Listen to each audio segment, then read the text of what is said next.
Welcome. Good afternoon. Let's get started. Everyone could take a seat, and maybe if we could close the door in the back so that things can quiet down a little bit.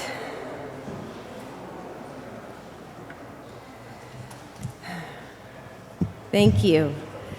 My name is Michelle Alexander, and I have the great privilege of leading our final dialogue. I want to begin by thanking the organizers of this gathering, especially Robin Reese, who managed all of the logistical challenges of holding this gathering here at Union, as well as the staff of Color of Change and Define American.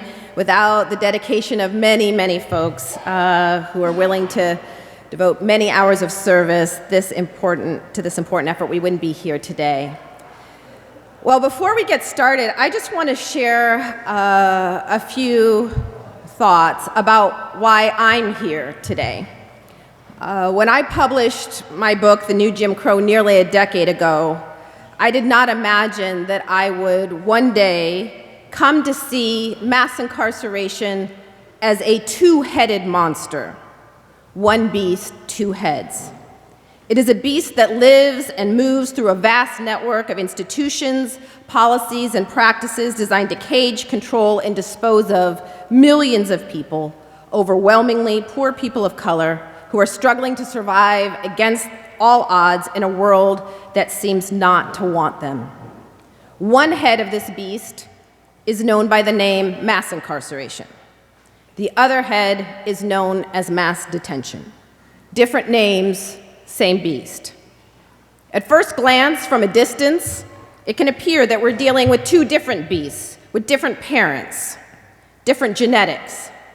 But when you get close and you really begin to study this thing, you begin to realize that it's one beast with two heads, each head talking a different game, telling a different story, trying to distract us from the terrifying reality that this is one monster that rages on and is centuries old. The DNA is the same, and this beast behaves the same way wherever it is found. I did not see this reality clearly 10 years ago. This seems odd to me in retrospect, especially since I was obsessed back then with the damage done during the Reagan and Clinton eras, when the race to incarcerate reached breakneck speed, and the 1994 crime bill sailed through Congress, resulting in billions of dollars being invested in prisons and harsh new mandatory sentences and death penalties enacted. Countless forms of legal discrimination against people labeled criminals and felons were enacted into law. Somehow, I failed to appreciate that it was the same Congress and these same presidents that also built the architecture for our new system of mass detention. I missed the fact that the very first private prison was actually created for immigrants, private prisons that are now used to cage Black people in the hood as well. I did not know back then that the tide would turn and bipartisan support for downsizing our criminal justice system would emerge at the very same moment that we elect a white nationalist president, and that the new public enemy in our public political discourse would shift from Black people to immigrants, spawning billions of dollars of investment in new walls. Decades ago, we were investing billions of dollars on brand new prison walls. Today, politicians want the public to invest billions in border walls. Undoubtedly, some Black people are breathing a sigh of relief, grateful that the intention of this new monster, this old monster, seems to be diverted for the moment, focused on new prey. But history teaches that none of us are safe from this monster. We must slay this beast, even when that monster lives in our own minds, feeding on our own fears, anxieties, stereotypes, bigotries, and forms of greed. But slaying this beast is not enough. We must care for the survivors, repair the harm done, and build communities that are caring, inclusive, just, and committed to our collective well-being, to all of us or none. This gathering reflects a growing awareness that none of our communities can slay this monster alone. The black-white binary has dominated the public discourse on mass incarceration, a binary that people like me have contributed to, and it must come to an end. We must begin to learn each other's histories, learn each other's stories, tend to each other's wounds, and then link arms as we face this monster, united, undivided. In my experience, most Americans don't know that in many parts of this country, Mexican Americans were lynched during the Jim Crow era. The whites-only bathrooms and schools meant that Latinos and Asian Americans suffered de jure segregation too in many parts of the country. Most Americans don't know how the war on drugs created a roadmap for the war on terror targeting Muslims, even as white men terrorize the nation with incessant mass shootings, shootings which are, if nothing else, terrorism. Why is it not called terrorism? As a nation, we barely know anything about slavery beyond the distorted pictures that are painted in high school textbooks, and we know even less about how this monster has worked to systematically control, exploit, and marginalize other groups of color in different times, in different ways, with similar results. We must learn each other's histories and stories, and we must learn more about how the systems that have been used to control, divide, and exploit us in different contexts, in different moments in time, are linked, are all part of the same beast. But above all, we must learn how to care for one another, love each other so fiercely that when a Mexican child is ripped from the arms of his mother at the border, and when a black child is ripped from the arms of her mother as she's arrested on the streets of New York, we feel the same pain, the same agony, as though it were our own children. For many of us, it is our own children whose lives are at stake. So let's begin this dialogue, this final conversation of an exceptional gathering. We've heard from people directly impacted by mass incarceration and mass detention about the physical, emotional, and spiritual toll these systems have taken on them personally, as well as their families and communities. We've heard an overview of the political realities and challenges, the current state of mass incarceration, and explored a wide range of philosophical, strategic, and practical issues relating to community organizing, media advocacy, social media, white supremacy, police violence, the experience of Asian Americans and Pacific Islanders, and more. We're closing this gathering by reflecting on what unites us most deeply. What is the common moral vision that unites and drives our movements? Who are we collectively? What do we stand for as we confront this beast? What do we really believe? What visions, values, and belief systems do we share? And what are we willing to do or not do to be the change that we aim to co-create? These are profound questions. It's rare, to say the least, for advocates from different movements that are viewed as separate and that are often pit against each other, to come together not simply in a spirit of solidarity, but instead coming together to reach for something more, dig for something deeper, something more fundamental, more radical, and potentially transformational. But that's exactly what we're doing here. I would go so far as to say this conversation holds revolutionary potential. Some might argue that it's unnecessary to talk about morality or values.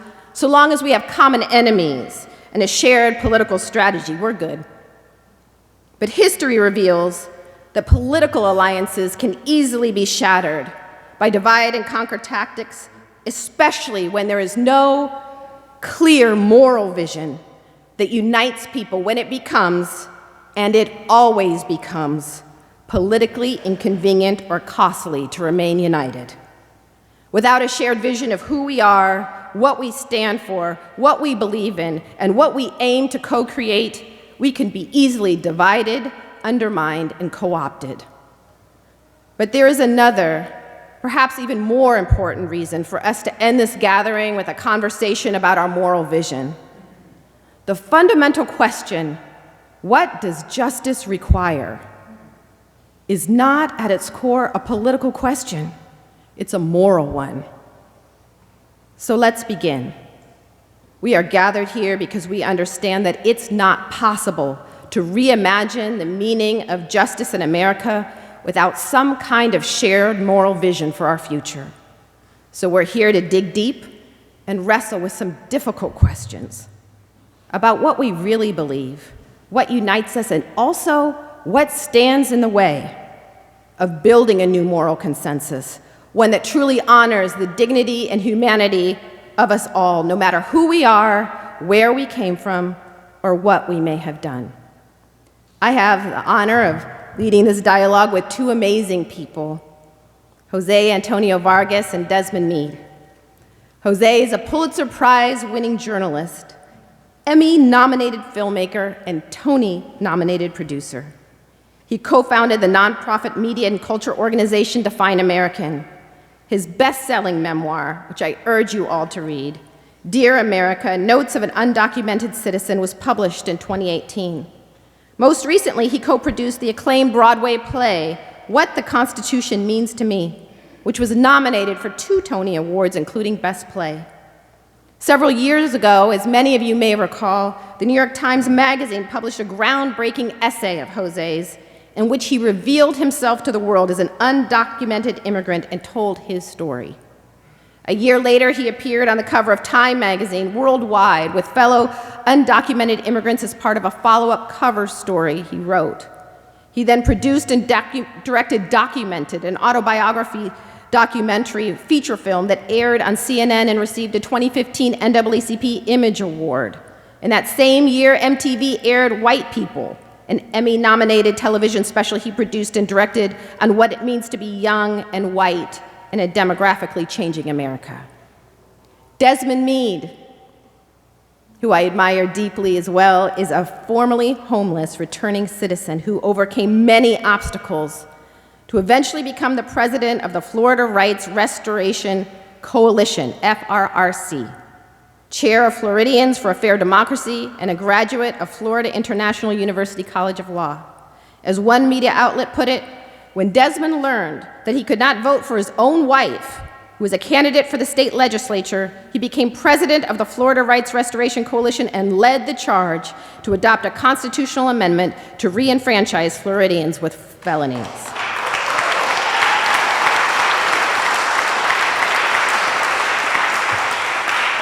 As president of the FRRC, which is widely recognized for its work on felony disenfranchisement issues, Desmond has orchestrated the reorganization and incorporation of a coalition comprised of over 70 state and national organizations and individuals, which includes, but is not limited to, the NAACP, ACLU, PICA, Florida League of Women Voters, A. Philip Randolph Institute, PICO Florida, Florida Immigration Coalition, and many, many more.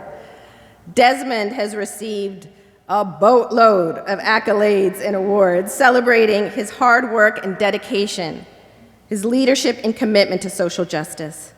He led the FRRC to historic victory in 2018 with successful passage of Amendment 4, a grassroots citizen initiative which restored voting rights to over 1.4 million Floridians with past felony convictions. Amendment 4 represented the single largest expansion of voting rights in the United States in a half-century. Desmond is presently leading efforts to empower and politically re-engage local communities across the state and to reshape local, state, and national criminal justice policies. Please welcome Jose and Desmond to the stage.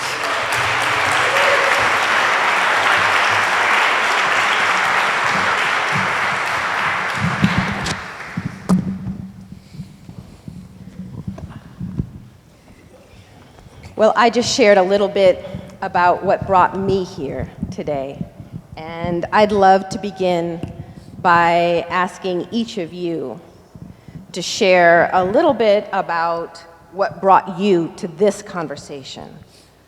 Why are you here? Why do you personally believe it's important for us as we seek to unite our movements, to ground our work together in a shared moral vision? I'm interested in your story? What brought you to this conversation at this moment in time? Well, thank you, Michelle, for such a wonderful introduction, first of all. I will send a check in the mail. But, that was, hearing that question really took me a lot of places. But I think, where I landed was, August 2005, South Florida, standing in front of railroad tracks, waiting on a train to come so I can jump in front of it. That day I was homeless, I was addicted to drugs, I was recently released from prison, and I didn't have any kind of hope, no self-esteem. I didn't see any light at the end of the tunnel, and I was ready to end it, my life. And that train didn't come that day, and I ended up crossing those tracks, and I walked a couple blocks further, checked into drug treatment. And after completing that, I moved into a homeless shelter, and while there, I decided to go to school for the purpose of not ending up at those railroad tracks again, right? And I did real well in school, eventually got accepted into law school. In May of 2014, I graduated with a law degree from FIU College of Law, right? And I tell that story because I think what got me here was that moment in front of those tracks, right? The pain that I was experiencing. And it was a pain that wiped away all of the labels and all of the boundaries, and it took me to a place that was pure, right? And it took me to a place that really just dealt with, my human existence, and it had me, challenge me with questions of why am I here? What did I contribute to this planet? What have I done with the time that I've been on this earth? And those questions really led me into a life of activism, and it led me in such a way to where I understood that, number one, that I didn't have a monopoly on the pain and suffering, and I definitely didn't have a monopoly on the solutions. And I understood that if I was to be a part of making my community a better place, then I had to find a way to connect with folks along the lines of humanity around some shared values. And that led me to really starting the campaign for Amendment 4. And a lot of people, we won, of course, in November. And a lot of people was like, man, that was a great thing because you re-enfranchised over 1.4 million Floridians. But I would always correct them and say that wasn't the biggest thing that happened. The biggest thing that happened was a manifestation of that journey that began at those railroad tracks. And that was that, when we won Amendment 4, we had over 1 million more votes than any candidate on the ballot received, right? And that, as a matter of fact, we guesstimate that about 1 million people who voted for Amendment 4 also voted for the current governor that we had, right? Which showed that there was a broad cross-section of people who supported Amendment 4. And we was in Florida talking about felon voting rights, right? And those things were toxic, right? And that should have never happened. Amendment 4 should have never happened. And if it would have happened, it was supposed to face all these insurmountable opposition, right? But we had none of that, right? And so what we seen in November of last year, right, especially with those 5.1 million votes, none of those votes was based on hate. None of those votes was based on fear. Those votes was based on love, forgiveness, and redemption. And for a moment, this country actually got to see love winning the day. And that was able to happen because we were actually able to create a campaign that elevated itself above the partisan politics, above the racial anxieties, right?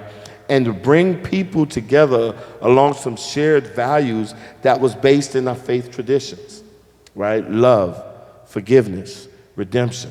That we don't have to vilify each other. We didn't have to tear each other down, or we didn't have to even prop ourselves up at the expense of others, that we could bring people together, knowing that if we were going to be successful in Florida, we needed everybody together. We needed everybody on board, and that's what we did. And it was love that allowed me to cross those tracks. It was love that allowed Amendment 4 to win, and it's love that have me here tonight. All right. So let me ask a little follow-up to that, because I know you, Desmond, could be a lot of places right now.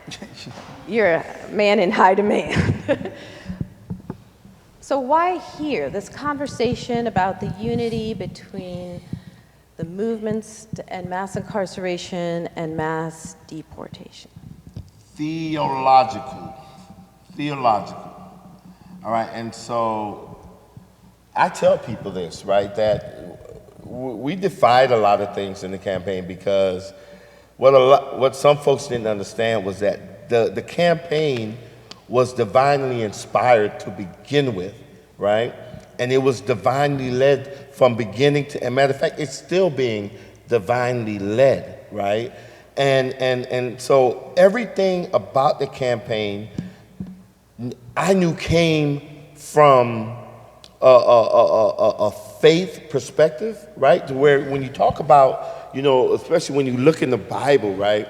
And some of the things that stuck out to me, that verse that says that so much as you have done to the least among you, right? That's what you've done to me, right?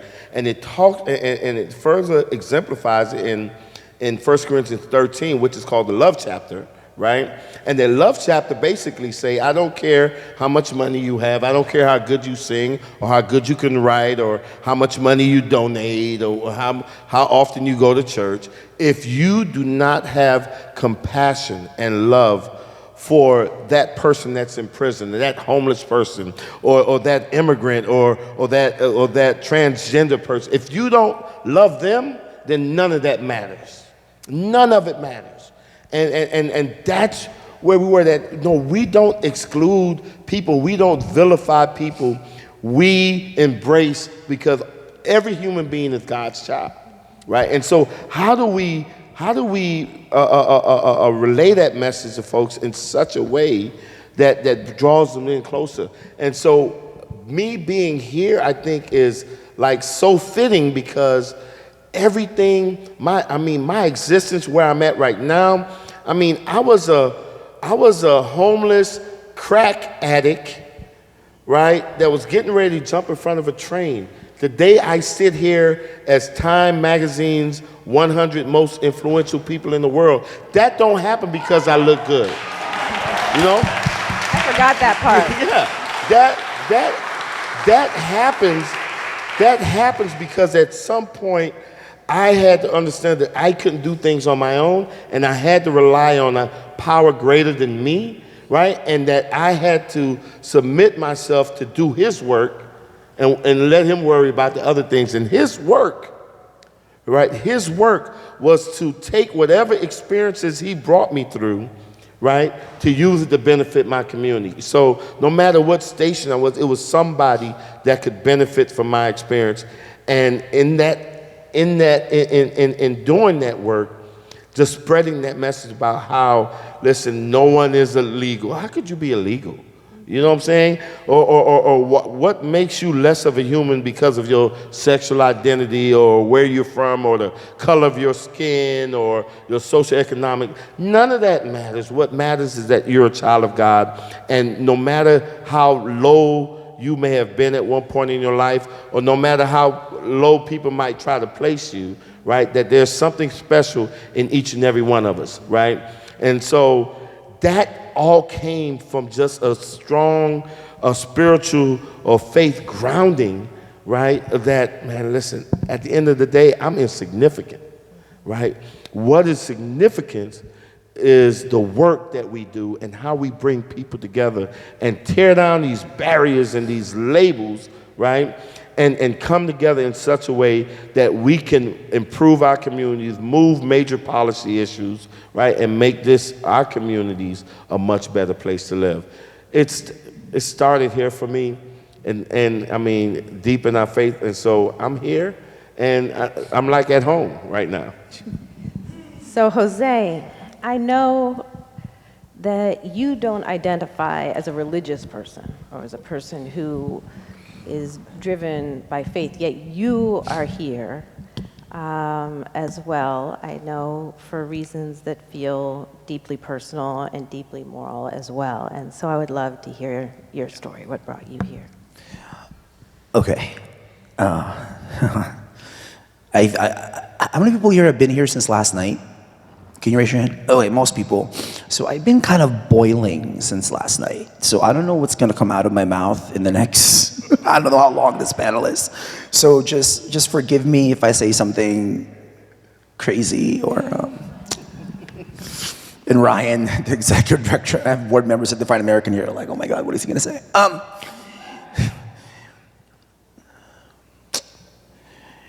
So I have to acknowledge, by the way, something that must be acknowledged. What Michelle Alexander, how she began this conversation,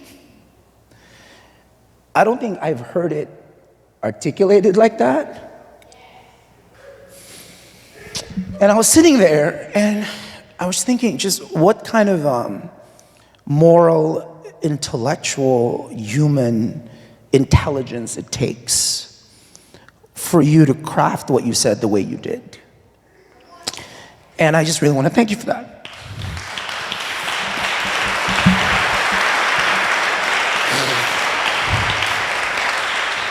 I'm sharing that because I wrote this book, and when I finished the book, which was like the only therapy I've ever had, I know, I'm trying to see a therapist, it's kind of hard. The first person I emailed it to was Michelle. I emailed her and I said, hey, we met at this thing. We don't really know each other. I finished this book. There's still grammatical mistakes, but can you read it? She's busy, of course, we're all busy.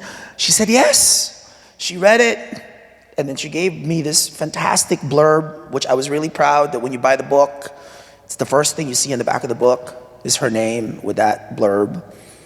And when I wrote that book, as Michelle knows, I was kind of getting ready to leave this country. I've been here since I was 12, so that's, hold on, wait a second. How old am I? 38. So 26 years. I have a right as a consumer. I buy stuff. I have a right as in many ways, a participant. I write, I make films. I founded an organization with friends that's now co-hosting this event. But as a human being, I don't have any rights. And I thought that if I was gonna be free, like really free, that I needed to leave.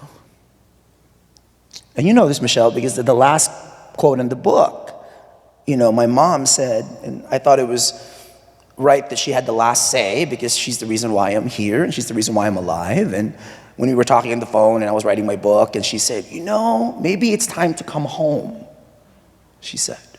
Because you know, that is my right. We can leave. I don't know what y'all would do without undocumented immigrants in this country, but we can leave.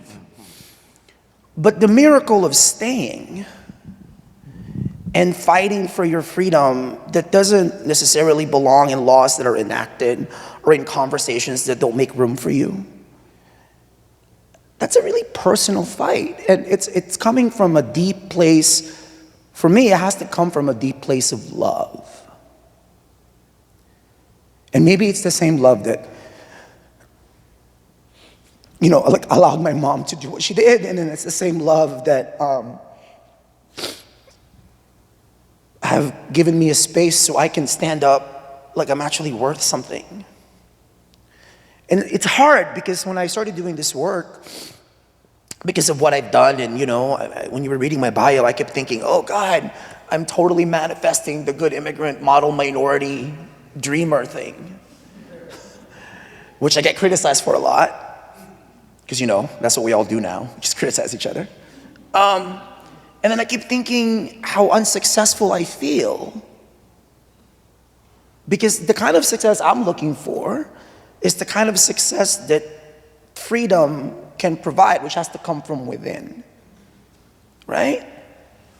And what we're here for, I hope, and what you so brilliantly articulated, Michelle, is what does coming together with love look like? You know, Toni Morrison, of course, just passed. You should watch all the videos on YouTube. It's just incredible. But there was one speech that she gave, and she was asking all these questions, like dropping like bombs. In many ways, she's been asking this question of how do you define Americans? She just started writing, right? But she said, how do you narrate the self without erasing other people? If I were to define not just what American is, but what citizenship is, I would argue that that's one definition.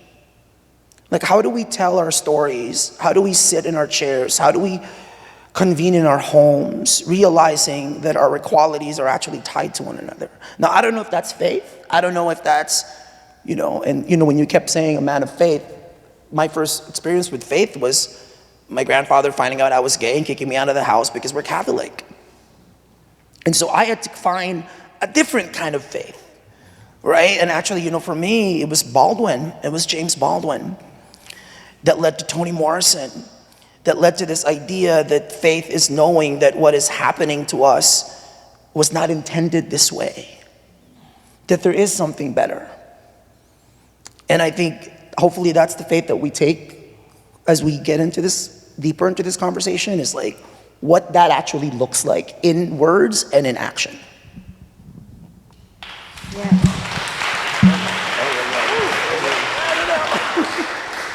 And I'm supposed to be the one that cries a lot, right? I usually don't do that, by the way. Oh man, I'm so sorry. No, you're my brother. We good now. I'm gonna be crying later on. So I'm curious what a moral future looks like to you. Like when you think about what it is that you really believe and what we're fighting for, and you picture it in your mind, what do you see? This moral vision, what does it look like to you?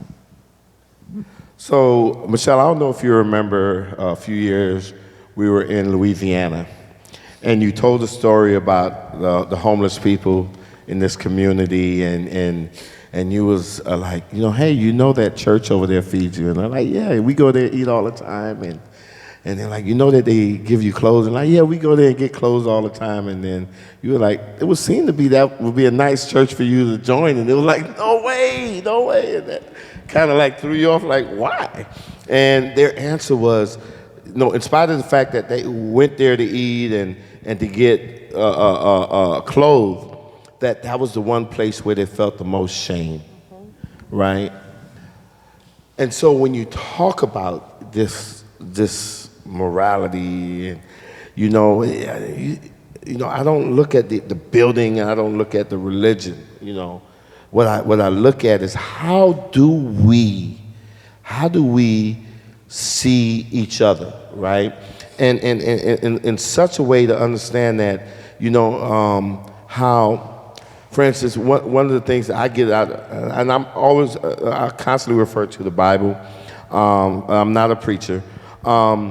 But, how do we get to that space where we want for our neighbor what we want for ourselves, right? And I think that when we operate in that space, we find those morals, right? Because, how do we feel if our child was ripped out of our arms? How do we feel if our child was gunned down in the street and left there like an animal? How do we feel, if we make a mistake and we're put in cages, right? And was forced to wear a scarlet letter of shame for the rest of our lives in spite of what we do, right? And coming from that perspective, what is that outrage you would have for having to experience that, right?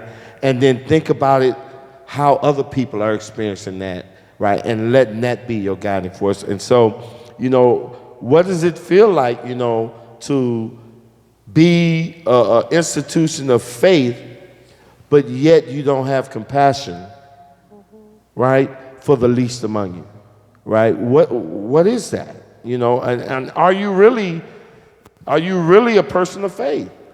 You know, is this really, you know, I mean, you have to question that.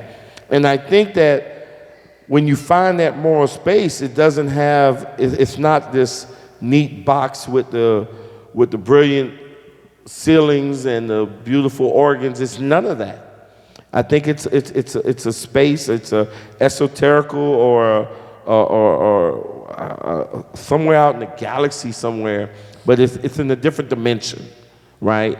That you operate in, knowing that at the end of the day, it's how do I see myself in others? How do I see them in myself? And how do I operate from that? Let me push you on this a little bit. Push. One of the things that I've noticed over the years since publishing my book is that I'll have situations where people will come up to me and say things like, your book really moved me, it broke my heart, I feel terrible, what's happening? And then I'll say, well, do you support the decriminalization of drugs? Well, no, not necessarily. And I'll say,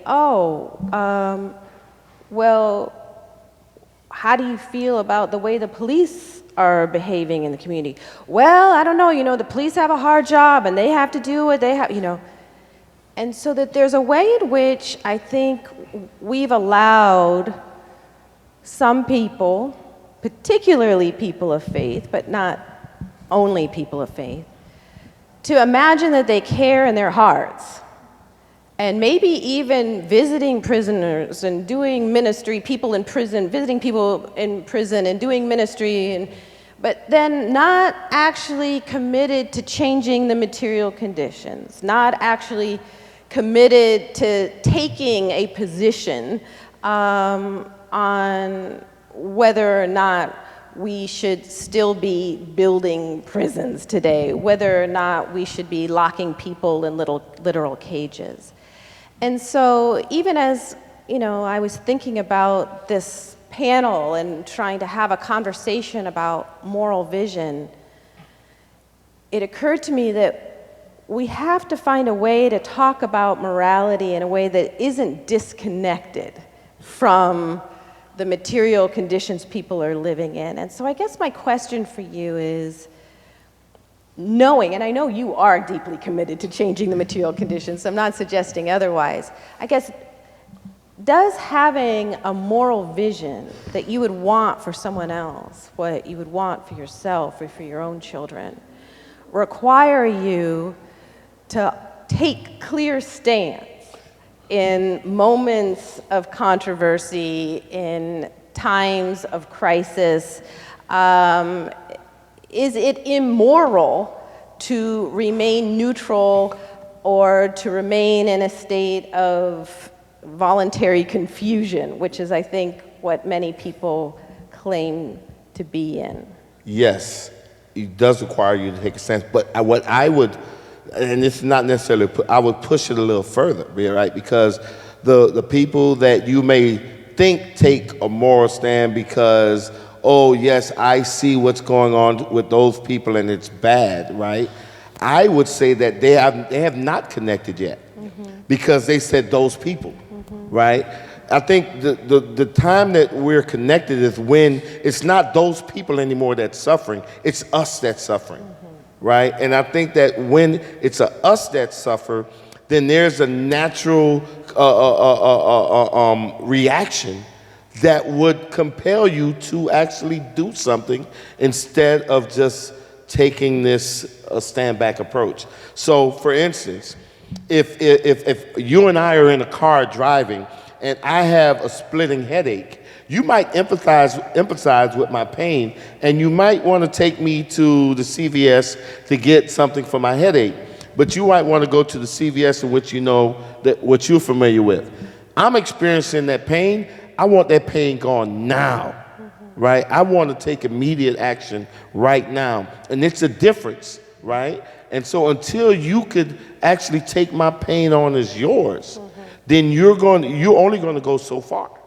You know, yes, it's bad what's happening to those kids on the border, but that doesn't compel you to action. What compels you to action is when it happens to your own kids. And we see it even like with gun violence, right? In our communities, you would see that people would not take a stand, all right, about gun violence in their community and would not have anything to do with it, will be totally out the picture until their own son is gunned down, right?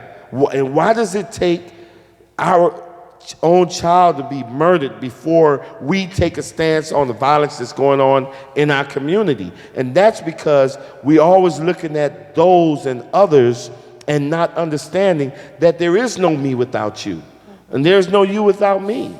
And the pain that that person is suffering, I have to feel that pain, and I have to move according to that pain and not wait for something to happen here. And so I don't know if someone is taking a moral stance when they're separating themselves from the problem. I think that moral guidance begins once we're all in this thing together. I've been thinking about your question, and one of the things that's been evident by this conference is how do we work towards shared language? Right? I actually thought, Michelle, you've already done that with the introduction. But I kept thinking, for example, like give you a very specific example, open borders, right? Which is like a narrative that's been cemented in our psyche really since the rise of Fox News in the 1990s. The same era that we were getting tough on crime was the same era that we were getting tough on illegals. Right? That's the same era. The era when legislation was passed, law was passed, so an undocumented immigrant like me, who's been here since I was 12, a law was signed so that the only reason for me to actually get legalized is to leave the country, accept what's called a 10-year bar, and try to come back. Now mind you, if I were Mexican, if I crossed the border from Mexico, and I've done that twice, I'm barred for life. Like that's the law. Right? So open borders, that was like the rise of that. And when you look back at the way that's always been framed, when it comes to capital, when it comes to corporations, when it comes to, you know, whiteness as ideology, the borders have always been opened. Right? So long as they were the ones doing the moving, and so long as they were the ones moving people somewhere, like 400 years ago, right? When the first group of slaves arrived in this, Africans arrived in this country to be brought as slaves. So I think even that understanding, which I don't think we in the non-black immigrant communities understand as well as we should. So it's really specific. So a few years ago, I have this weird thing where I can't get a green card, but they give me honorary degrees, which is like really nice, but you know, a green card would be better. I'm not, you know, I got one at John Jay College for Criminal Justice. I was like, oh, okay. And it was a free flight, and so I brought my grandmother and my grandfather's two sisters. So 3 70-something women from California to here, and then I took them to Ellis Island, which I had never gone to before. I don't know if you've been, I highly recommend it. And so we go to Ellis Island, and you know, the hall where they show the history of immigrants, and then there's an entire section that talks about the Middle Passage, and an entire section that talks about Native Americans, the Trail of Tears. So I took my grandparents and explained to them what it was, especially my grandmother, Florida. This is being taped, she might be watching this. I love her. She's the reason why we're in this country, right? She got her in 1969 and then petitioned everybody else to get here legally after the 1965 Civil Rights Immigration Act, which would not have happened if it was not for the Civil Rights Act that happened the year before. Who is one of the most anti-black people I know is my grandmother, Florida, who would say things about, why are they in the projects? Are they just too lazy? Like, why are they, you know, like, we've been here 20 years, we bought a house, you know, they've been here like forever, and like, she would say those things. When I was a kid, I would hear her, and what do I say to her? And of course, you know, it's so easy to call out people, strangers on Twitter, but to sit with your grandmother and explain something is really hard. So when I took her to Ellis Island and I was explaining to her what the Middle Passage was, The systems that were created where people had to like get in those ships, sit in their excrement, got here, no language, no family. I mean, slavery is the most anti-family institution that was created. So my grandmother starts crying. She didn't know any of that. She passed the US citizenship test. She owns 2 homes in Santa Clara. She sent kids to school, but she did not know the very fundamental story about how the country was founded. And then, when I started telling her the Irish story, the Eastern European Jewish story, she goes, oh, ang mga puti ba immigrants din? Which means, oh, white people are immigrants too? Because she had so swallowed that when immigrants are being brought up, it means Latinos and it means us. When America happens, it's about white people and black people. So those to me are the kind of the shared language that we all must work on.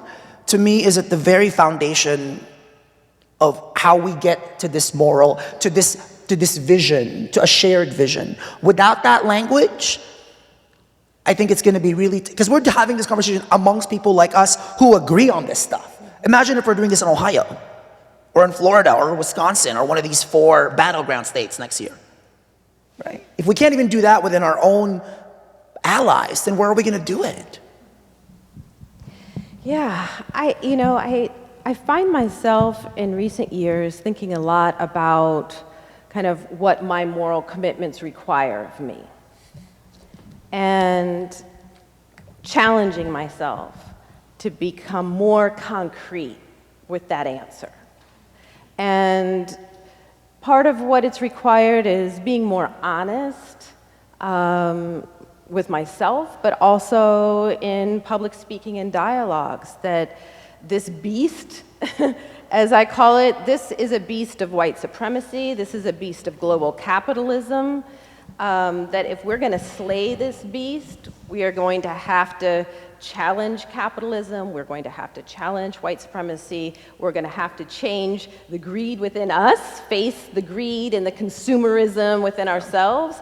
As we challenge these systems at the same time, we're going to have to face our own bigotries, our own forms of self-hatred, the ways in which we've been conditioned to fear our own as well as the others. And we're going to have to do it within ourselves as, at the same time, that we're challenging these other systems. We'll have to be more courageous when faced with questions like, do you really believe in a world without prisons? I feel like I have to muster the courage to say, yes, I believe that one day we will look back on the practice of caging human beings with as much horror as we have, other horrifying practices, beginning with slavery and the genocide of Native Americans, but continuing with things like chopping off people's hands. There was a time when that seemed so horrific, and yet if you were to ask someone who's serving a sentence of 25 to life and is missing out on their kids growing up and are away from their loved ones, if you could get out if someone chopped off your hand, I bet many people would say, that would be better. I would give my hand if I could go home to my family, and yet we think of chopping off people's hands today as some barbaric practice that we've left behind, but what we're doing today in so many ways is more cruel, more horrifying, more traumatic. And so I'm curious if you feel as though your moral commitments are challenging you in ways that kind of forcing you to go beyond where you've been before in terms of your advocacy, in terms of what you stand for or speak for, or if you think our movements need to be challenged in ways to move beyond kind of where we may be right now. You go first. So I want to answer that in a roundabout way. Especially, I want to touch on something Jose talked about this shared language, which led me to think about this narrative, this dominant narrative that has been just fueling a lot of the systems and atrocities that we've had to experience. When when Trayvon Martin was killed by George Zimmerman, and they had the trial, I remember that this whole country was, that rallying cry was, "I am Trayvon," right? I am Trayvon, I am Trayvon. I think even the president might have said it. And it was so popular that even white people were like saying, "I am Trayvon," and wearing "I am Trayvon" t-shirts. And at the time I remember thinking that, I think that was a cop-out. I thought that if we were really serious about changing these conditions, that we would not have been saying, "I am Trayvon." What we would have been saying was, "I am George Zimmerman," right? Which challenges us to start looking at how we react to young black men. Not how because it's easy to vilify George Zimmerman, right? But I know, and I knew at the time, that I would be more scared of Trayvon than a white person walking down the street, right? And that I would be more likely to bring harm to Trayvon. Me as a black man is more likely for me to bring harm to Trayvon than some other white guy, right? And what is it that, and so saying that I'm a George Zimmerman, what it does is actually just challenge us to really look deeper and look beyond and say, what is this narrative that has been in our society for so long that causes us to fear our own, that causes us to look at each other as criminals, right? That causes us to hate, especially like in South Florida, there's a huge divide between African American and Latino communities, and there's even a divide between the black immigrant and the Latino immigrant community, and it causes us to hate each other while we're supposedly together fighting these systems where we're not, because we're not even understanding that narrative that causes us to hate each other, right? And I think that being able to identify that, being able to I'm going to say this piece and then I really want to hear what you have to say, Jose, but I remember when Michael Vick was convicted for the dog fighting thing, and I know that dog fightings are like very brutal sports, right? It's like cockfighting. It's gory. These dogs get in the cage and they fight each other to the death. It's very violent, right? And I remember, during that time when I used to ask people, how many people got mad at the dogs? How many people looked at those dogs and said, those violent criminals or those bad folks or those undesirable? How many people looked at them like, no one got mad at the dogs. As a matter of fact, what they did was they wanted to find the dogs loving homes, right? They wanted to put those dogs in a much better situation. What they got mad at was the people that created the conditions, right, that caused these dogs to fight. They got mad at the people that trained those dogs, the conditions, that system, right? And so being able to, bringing this thing all together, is that in order for us to really be aligned in this moral trajectory, right, that we can't just haphazardly glance over what we are actually dealing with internally, right, as individuals and even as organizations, that we must have the moral courage to dig within us, to expose how deep these false narratives have even penetrated ourselves, right? And then we are, I think, positioned to really begin that journey to that place that we're aspiring to be, place where there's no prisons, because it's hard to even get people to even start thinking in my community about a place where there's no prisons, because in their heads, there's a whole bunch of bad black folks that need to be locked up. Let's lock them up and throw away the key.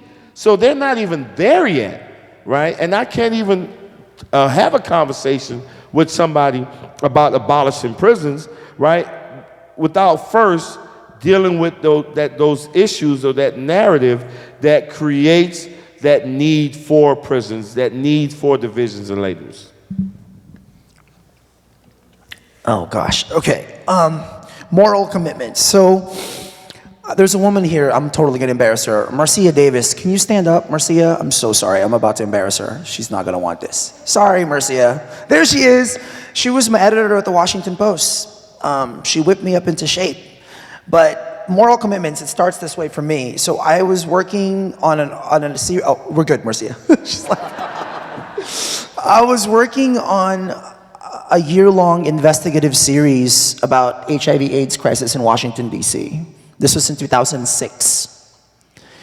At that time, D.C. had the worst AIDS rate of any other city in America. The AIDS rate was about 4%, which is the AIDS rate in sub-Saharan Africa. This was in Washington, D.C., which actually happened a lot because it was the only city in the country that couldn't use its own tax dollars to fight for what was happening in the city. Because D.C., taxation without representation, right? People have no vote in D.C. And one of the stories I worked on was a story for 6 months on this formerly incarcerated HIV-positive group of men. Who, I was 25, I looked like this, I found out about them, I showed up to one of their meetings on Wednesday afternoon from like 12 to 2. They're like, who is this guy? I had to explain what the Philippines was. No one was like, you're not Chinese? Nope, I'm Filipino. And then one of them said to me, why are you here? Do you want to hear our sob stories? So then I learned the value of like deep listening. Like I would go for, I think 2 months without writing anything down. I just wanted to be present. Because they would talk about how they got infected with the juice, which is what they call HIV and all that. And I was sitting there as a 25-year-old undocumented immigrant working for the Washington Post. Nobody knew, not Marcia, that I was undocumented. Had no right to be in DC, had no right to have a job, had no right to really be here. And I remembered sitting, because thankfully then I earned their trust and they let me in and I wrote the story. And I kept thinking, if they're born here and if they're citizens,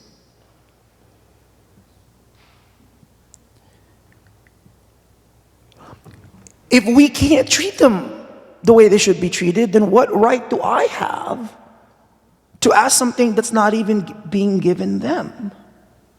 I've never articulated this before, but this is what's happening to me tonight. But those were kind of the deep, that's what I had internalized, that I come to this country that was founded on stolen land that enslaved people so that it can be what it is. Then I get here, and I'm not black, and I'm not white. I'm looking around going like, okay, what happened? What am I responsible for? Where do I fit in? What's my role? Do I have a voice? And I had so internalized that because those men, it was like 8, 10 of them, because they didn't have a voice, so therefore I said, well, maybe I don't have a voice too. And that's why journalism was perfect. You just write the stories, you don't become the story.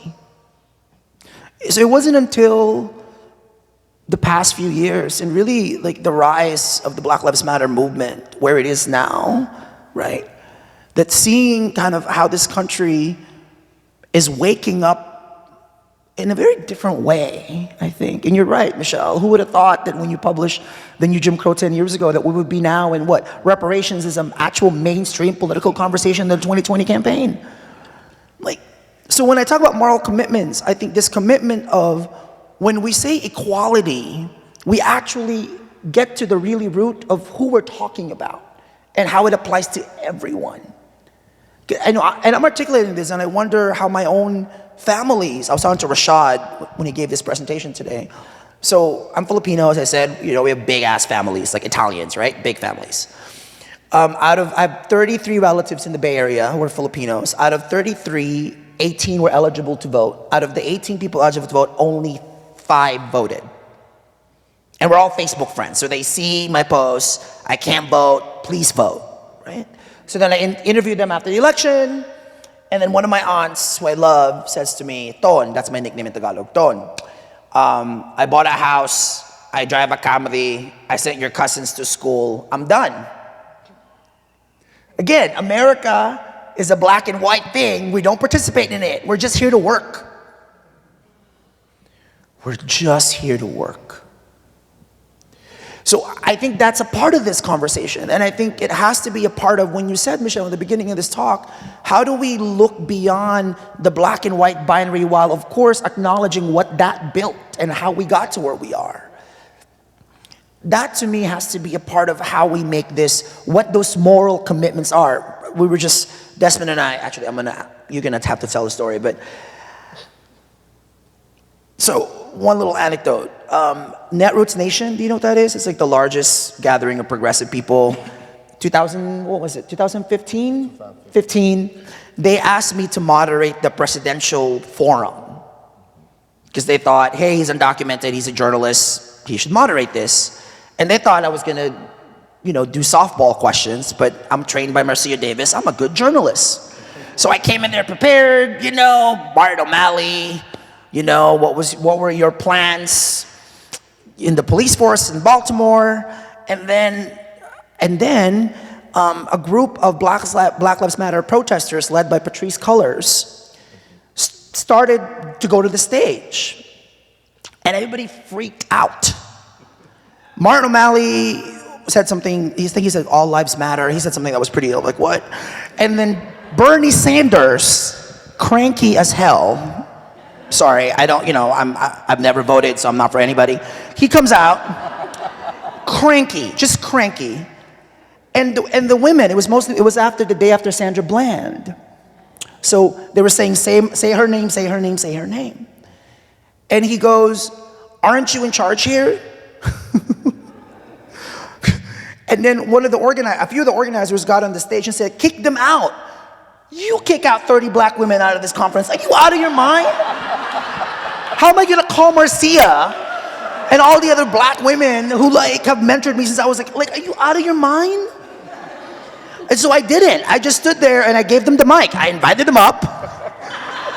And, so now I'll tell you, because I have to tell you, I've been detained before. I've been in a lot of bad situations. That's one of the top 3 bad situations of my life. It was being aired live on CNN. It was awful. So, Desmond, go ahead. Nothing left for me to tell. I think, because I wanted to share with Jose that sometimes, because we do things and don't really realize the impact of what we're doing. And I know that because Jose was who he actually, just being who he was, created space for the women to come together and the activists to come together and have some type of hope that they could pull this thing off. And I was just privileged enough to.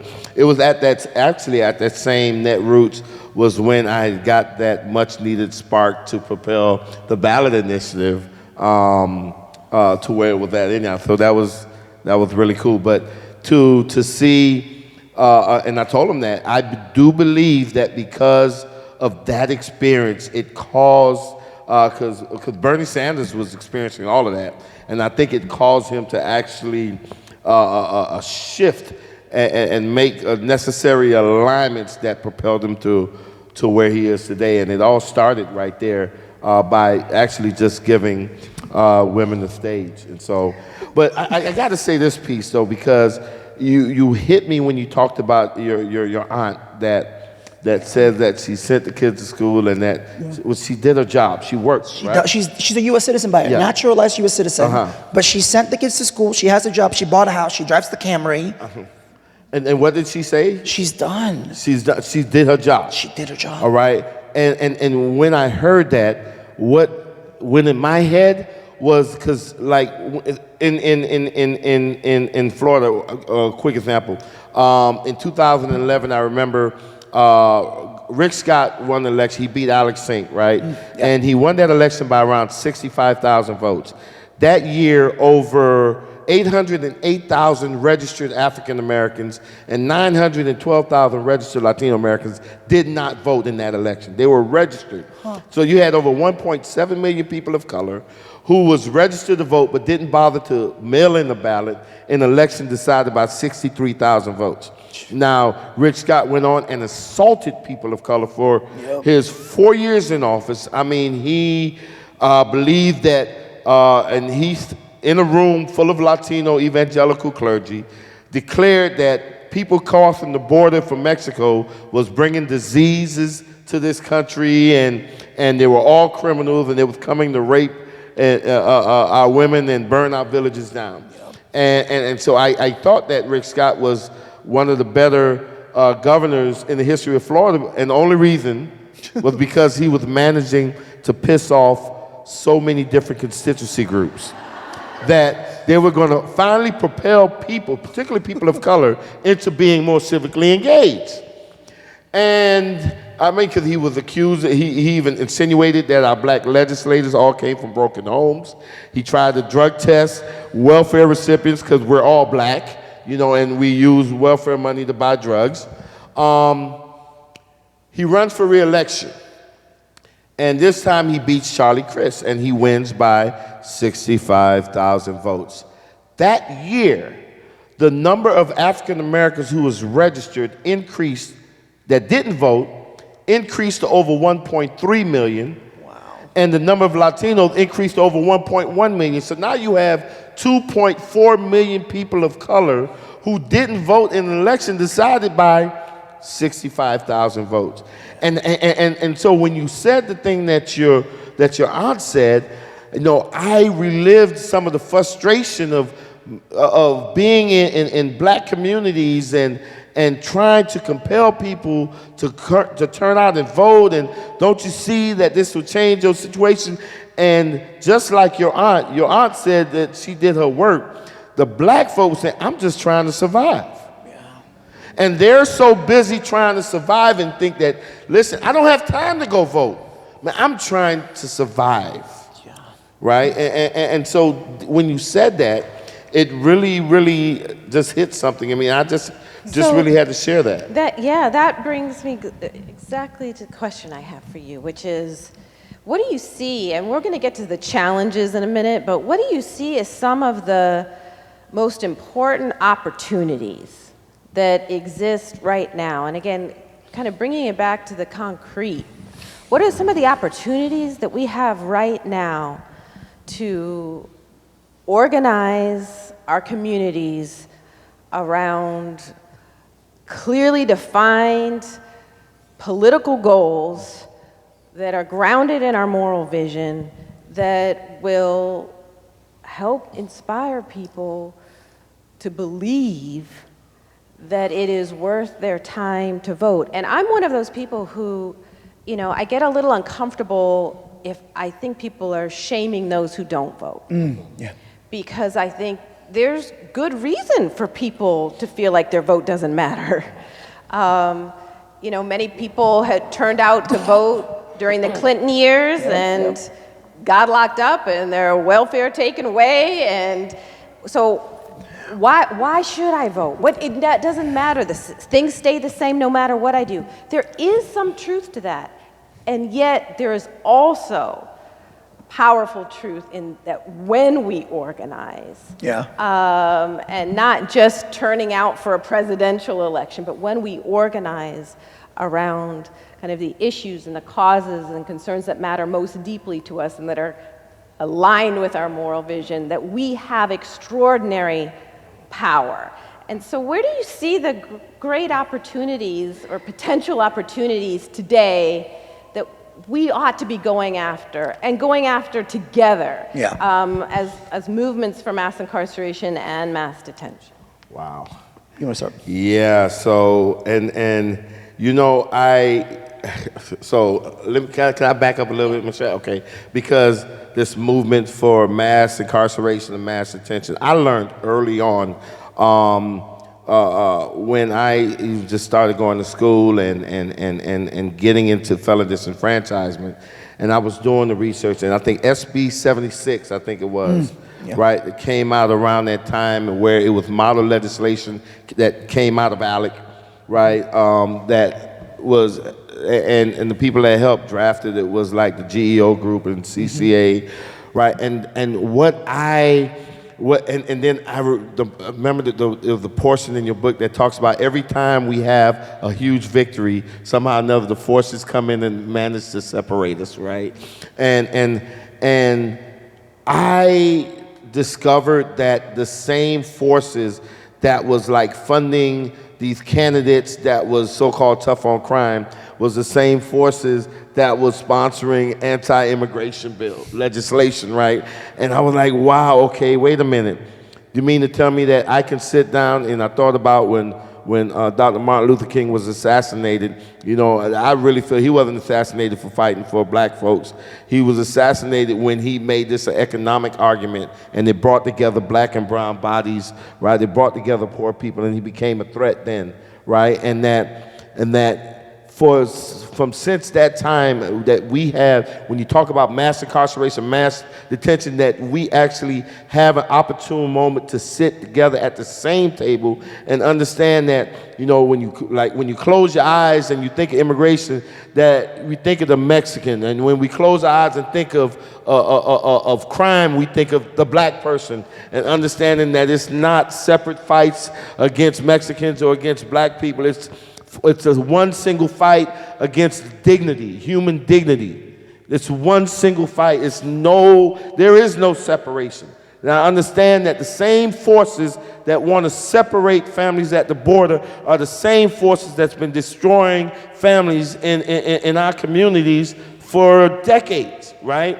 And so I want to just put that out there, because I think that in the immigration movement and in the mass incarceration movement, that there's so much gems there, that if they could only cross-pollinate, right, and come together, that's what I'm hoping for. So when you talk about the good things, because what we did with FRRC was we kept directly impacted people at the center, and not just as figureheads, but directly impacted people as part of creating the strategy and it was the spearhead in implementing it, right? And so we got people who could not vote to go out into their communities, to talk to their family members and their friends and their neighbors about how important it is for them to be their voice, since they didn't have one. And we stole that, right? Because I remember years ago when I was a student at Miami-Dade College Wilson campus with Gabby Pacheco and Carlos Roa and Felipe Matos, you know, when they walked the trail of dreams and seeing swear coming up out of that, and seeing that there was undocumented kids that, they could not vote, but they knew how to get the people who loved them to get them out. And that's what we did. And so understanding that we really don't have the separate movement. We have singular movements that's been separated by the powers that be, to make us think that we're fighting separate fights, and to make us think that we need different tactics and different sets of funding and all of that kind of stuff, when the reality is that our movements are all centered around how do we treat another human being with dignity and respect, right? And so that is what I am most helpful about, because we prove with Amendment 4 that people that's closest to the pain can actually bring about the change that we want to see, and that is the key to really increasing civic engagement and civic participation, but not with Becky from Iowa coming to tell me to go vote and why it's so important, right? But for my own flesh and blood, for my own neighbor to do so. And we did it. We were able to impact, we were able to bring about the first African-American district attorney in the history of Florida. By just doing that. We were able to unseat a 13-year incumbent by just being able to do that. We were able to propel Amendment 4 across the finish line by just doing that. Keeping it simple, and all of that, believe it or not, can be traced right back to love. Well, yes. I have to add, though, about the opportunity. I actually think the opportunity and the challenge is the same thing. Like, I think the opportunity, which is challenging, to learn from each other. Like, even since last night, being here and listening to the panels and to the workshops, like how we're grappling with how do we talk about mass detention and mass incarceration in a balanced way, right? Like, are we talking, are we prioritizing one over the other? Like, what does that conversation look like, right? And then how do we give each other enough grace that when we do, and when it comes across as if we're prioritizing one to the other, it's not out of malice, just because we're speaking from what we know of, right? So like even watching that here in the past, just since last night, to me, it feels like something new and something that's an opportunity that we could do more of and model for each other. Like I was in a workshop session specifically for API and talking about incarceration of, API immigrants and Americans, and figuring out the language around that. And when people talk of mass incarceration, how do we not just make it a black thing? Because it impacts other communities. Like, I don't think I've ever had that conversation anywhere in this country in the past 8 years of doing this work.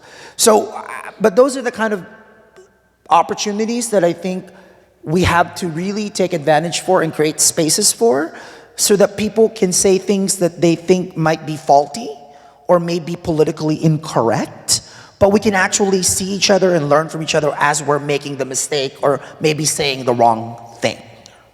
I think that's an opportunity. Yes, and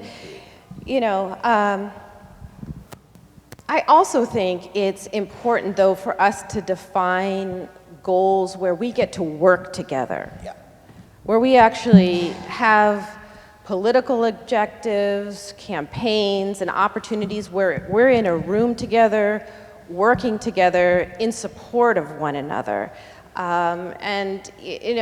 Obviously, felon disenfranchisement is an example of a campaign that could bring people together across lines of race and all of that, but it doesn't directly address the experience of those who can't vote because they lack citizenship. And so, I'll throw out there one suggestion, which is, for many years I was not terribly excited. I wasn't opposed to it at all, but I wasn't terribly excited about campaigns to abolish private prisons, because I worried that those campaigns sent the message that what was wrong was that they were private, that people were making money off of them, when it was the fact that we were caging millions of people that was wrong, and having public mass incarceration isn't better than having private mass incarceration. That, there was a danger in defining the enemy as the privatization of prisons. However, I do think that today, given that the majority of immigrant detention centers are run by private prisons, and because we now see many of these, private prison companies, the companies that are running and funding private prisons, kind of reallocating their funds towards community surveillance and monitoring, as we see kind of this political shifting towards some prison downsizing, but enormous expansion in electronic surveillance and monitoring, and private prisons making,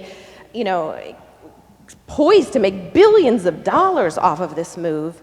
That private prisons are an example, or private prison companies are an example of an opportunity where we could bring together the movements against mass incarceration with the movements against mass detention around both a common enemy, grounded by a moral vision, having the opportunity to work together, to strategize together, to hear each other's stories, learn more about each other's experience, so long as we don't misdefine the goal as shifting from a private system to a public one, and instead use it as an opportunity to expose the ways in which capitalism and the relentless, search for opportunities to exploit poor people and people of color have repeatedly helped to birth these enormous systems of control. So let me try to push this a little bit. What if that is, what if, like, going after private prisons, right? What if that is not the goal, but just one of the mechanisms that moves us further, right? And so if I don't kind of look at that like I told folks. Amendment 4 wasn't a goal. It wasn't the end all, right? It's the beginning of a new beginning, right? I think that in order, it's not necessarily about the so-called these goals or these next steps. What I think is that there was a book that I think came out of Columbia University called Crossing Borders, right? And that book attempted to deal with the divide between the African American and Latino communities, right? And how we see each other. And we actually, there's a training that was actually developed from that, where African Americans are standing like maybe 3 inches away from a Latino.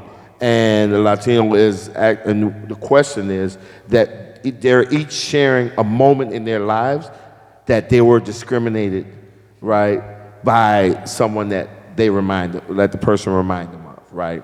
And at the end it was, I'm sorry, but it wasn't me, right?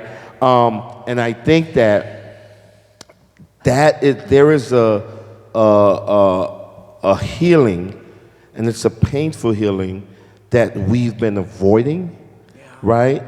That we have to engage in first, right? Because if we don't engage in that, because I'm telling you, I remember when I was working on felon disenfranchisement, and there was nobody that would give me a penny, right? And I was seeing the tons of money that was being spent on immigration, comprehensive immigration reform. That was the end thing back then, right? And I was like trying to tell folks, listen, if we can enfranchise folks in Florida, that's going to move the needle for everybody. Just give me a penny or two. And nobody was like, and then some resentment started to build up there, right? And even to where we even within the organization I was working with, that we were having clergy, African-American clergy, working overtime on comprehensive immigration reform while in the back of their heads wanting to know if these same white people that is running this organization going to invest that same energy and resources into dealing with the issues in my black community. And so once again, it's not that I don't like you, Jose, but it's more about my problem haven't been addressed. My itch haven't been scratched yet, and I've been crying to get it scratched for so many years, and now you're asking me to put my itch on hold for your itch, not even understanding that we have the same itch. And I think that's the challenge. I'm not going to name the person, but I was having a conversation. I went to this retreat, 10 conservatives, 10 Democrats, and I guess I'm an independent, so can't even vote. So I went to this retreat. It was really intense. It was like in a cabin. I'm not a cabin person. In Maryland, and it was really crazy. And I like numbers as a journalist, right? So I was saying that in this country today, we have 45 million immigrants. I don't know if you all knew that. 45 million immigrants, mostly Latinx and Asian, although African, Caribbean, Middle Eastern, but mostly Latinx and Asian. 11 million of whom are here in this country without documents. So 11 million of the 45 million is undocumented. According to the Pew Research Center, in the next 50 years, right, those 45 million people will constitute 88% of the total US population growth. By the way, that's one of the reasons why Trump got elected, just FYI, right? That cultural dynamic, that change, right? So I was saying this to a group full of people, and we had somebody from the log cabin Republicans, so it was like a really interesting group of people. And this woman who worked in the Obama administration, black woman, after I said these numbers, said, hey, I hear that, but you have to realize, Jose, we're the priority minority. She said, what? I was like, I think I knew what she was saying. The gaps, the white people in the room was like, what? Because all of a sudden the conversation wasn't about white people anymore. It was like, this black woman telling me that, hey, your numbers may be growing, but we're the priority minority and nothing moves without us. She dropped that. And I looked at her and I said, you're right. And then I sat with myself for the entire retreat up in the cabin, what it meant by saying you're right. That was 3 years ago, and I'm still sitting with what that means in my head. Like, so that gets us to the moral commitment. That gets us to, thank you for sharing that, Desmond. But like, so how do we get to this point where funding and the way the nonprofit is structured, that we're not being pitted against each other? That, you know, they're not seeing that because we give you this funding doesn't mean that we're taking that away from you. How, like, what does that look like? What kind of commitment should we get from philanthropy, right, who fuels so much of this work? And how do we get outside of philanthropy? Is philanthropy enough? That's a big question that I'm grappling with, you know? And what does it look like to know, like, thank you for saying it in that way, my itch hasn't been scratched yet, right?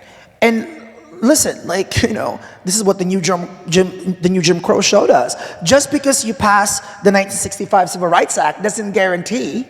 Just because you pass immigration reform, are you all of a sudden going to think that 45 million people in this country are going to feel welcomed and included in this country? Are laws enough when they're not just? So I think those to me are questions that we can use to figure out what further engagement look like that challenges us while actually addressing what the opportunities could be. Well, we're going to transition to Q&A in just 1 minute here. I want to throw out one final question, leave the hard ones for last. No, I want to kind of just pause for a minute on the question of these challenges. And I think I mentioned in a conversation earlier to you that I recently had a conversation with 2 black men who are well-known names and voices kind of within the movement to end mass incarceration, who were very concerned by this idea of kind of merging movements.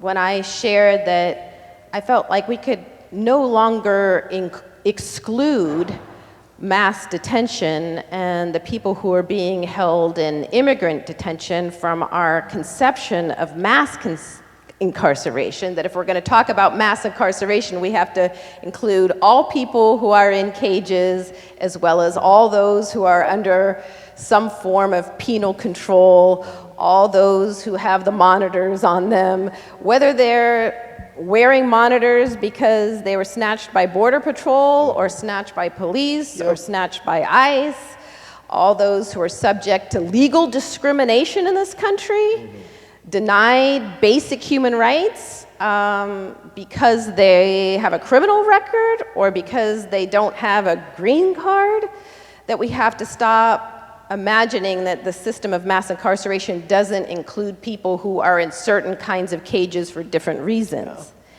And I was met with pretty fierce resistance, and they both expressed fear that by merging these movements, by broadening our sense of what mass incarceration is to include immigrants, that the experience of black people would wind up getting erased, that all of the media attention now is flowing to the border, that there is this narrative of innocence around people who are coming to this country in search of a better life that does not extend, that narrative in the public imagination doesn't extend to those who are going to prison for other kinds of offenses.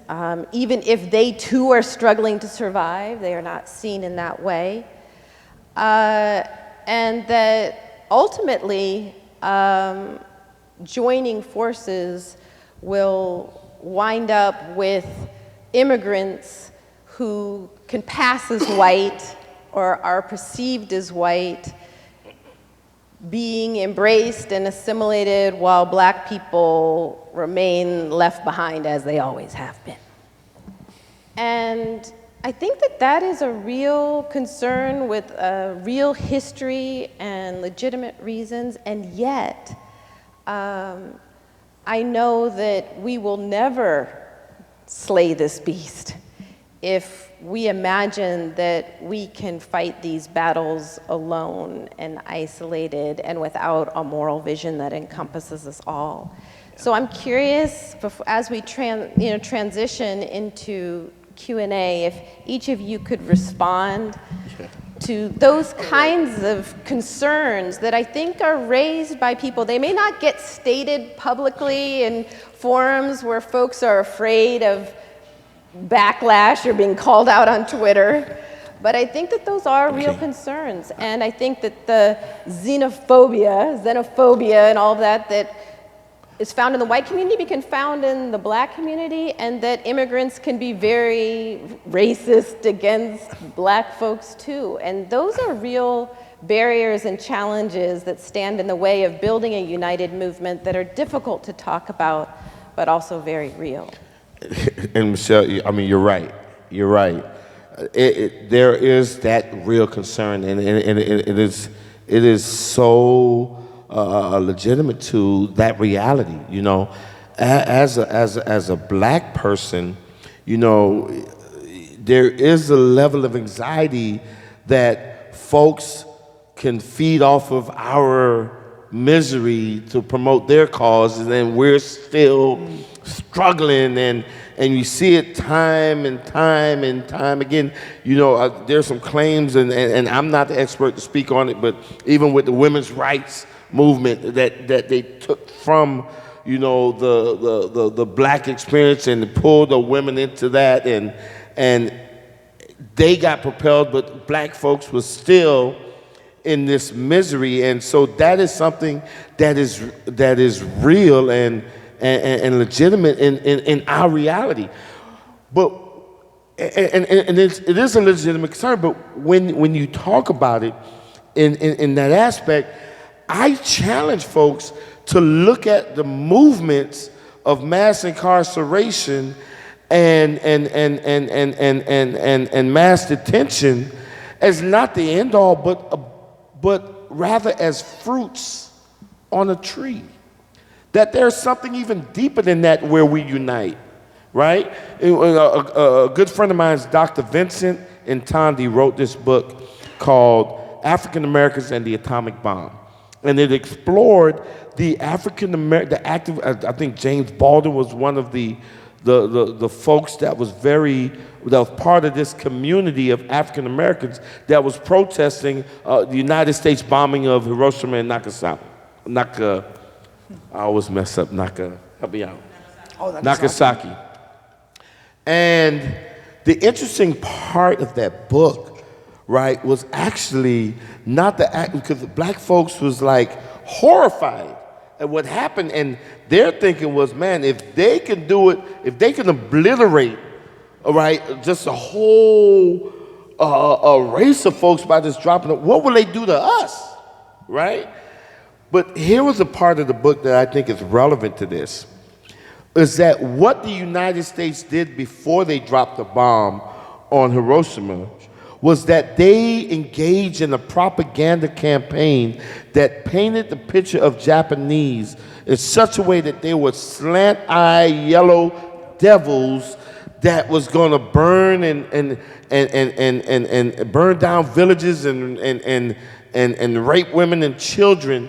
And what they did was they engaged in a process of dehumanizing the Japanese folks, so that when they dropped the bomb, it wouldn't be that much of an outrage, or when they round them up and put them in camps, it wouldn't be that much of an outrage, because they're not as human as I am, right? And we've seen that happen with with drug laws and even with Mexican Americans and how they were dehumanized, right, and blamed for all kinds of crazy stuff when these drug laws started coming in, especially around marijuana, right? And then we see it in the African American community, where we are super predators and that we're welfare queens and we're crack babies. It was all the process of dehumanizing folks. And so I think that what really lies at the heart that really brings us together is that root of the tree, which is the practice of devaluing humanity or the lives of others, right? Saying that some people are more valuable than others, right? Or some people are more worthy than others, right?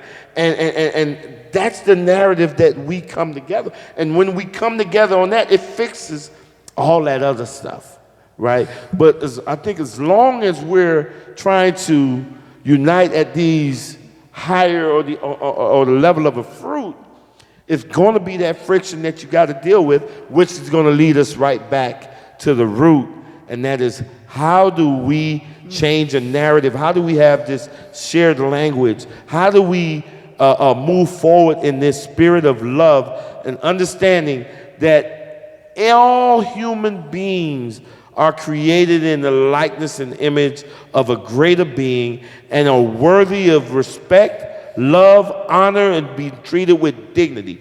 Every single human being, right? No matter their sexual identity, their preferences, their age, their skin, their country of origin, they deserve it, and we have to find a way to get right there and come out of there. And so I have to recognize the anxieties because it is real.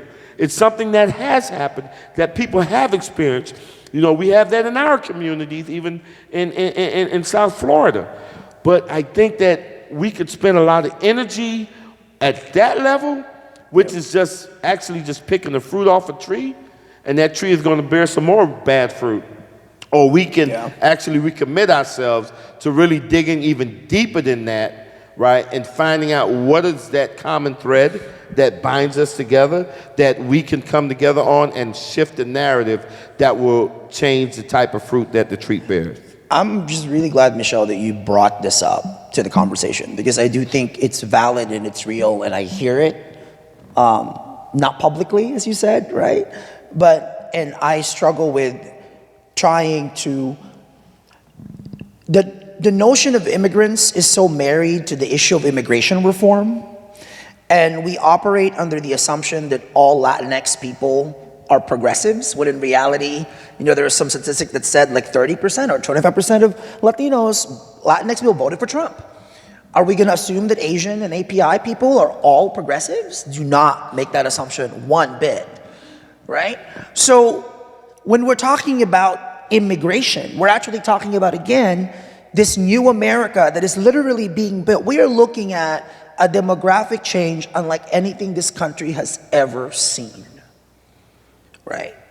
And to me, while that's happening, it's completely natural and organic that those questions about priorities, what would be erased, which has always been the history, right? When it comes to the history of black people in this country, there's Native Americans in this country, like, that's absolutely important. But I think now we're at this, and Trump, I don't like the term silver lining, because I don't want to think of a silver lining in Trump, but I just think we're being given an opportunity to engage each other at a deeper level. And, you know, Ryan Eller, our executive director, was making sure, hey, let's finish this off with something uplifting. So I've been thinking about that since Ryan texted that to me, and I was watching, because as you can tell, I love YouTube, and Cornel West was going off on James Baldwin, and Cornel West was talking about the difference between having hope and being a hope. That having hope is too spectatorial, right? It's passive. You know what being a hope is? Being a hope is me flying out of, LaGuardia on Monday, knowing that I can get arrested on the spot while I go through TSA, but knowing that even if I get arrested, I have an entire community of people that will make sure the bond letters are written and I'll get out of jail, right? Being a hope, knowing that my life and our existence as undocumented people weigh more than any piece of paper that hasn't been written or any laws that haven't been passed. Being a hope, to me, is understanding that our humanity must transcend, I don't want to call them divisions, but to me, Speaker, you talked about this at the beginning, Michelle, what are the fundamental goals that we have for each other?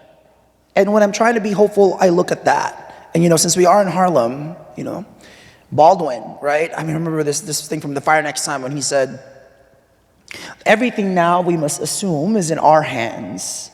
We don't have any right to assume otherwise. And then he said, and if we, the relatively conscious whites and the relatively conscious blacks, but after Michelle Alexander's speech, the relatively conscious Asians, Latinx, middle, all of us, if we do not falter in our duty now, we may be able, handful that we are, to end this racial nightmare and change the history of the world. If we do not dare everything, the fulfillment of that prophecy recreated by the Bible in songs by former slaves are upon us. God gave Noah the rainbow sign, no more water, fire next time. I would argue that all of us now are being compelled to dare much bigger things. What are you risking? What are you willing to risk? I think to me that's the question of how hopeful we can all be in what we risk together. Thank you for ending on that note. No? I'm getting all kinds of, we don't have time for questions? Oh, okay. Please raise your hands if you have questions. Yes.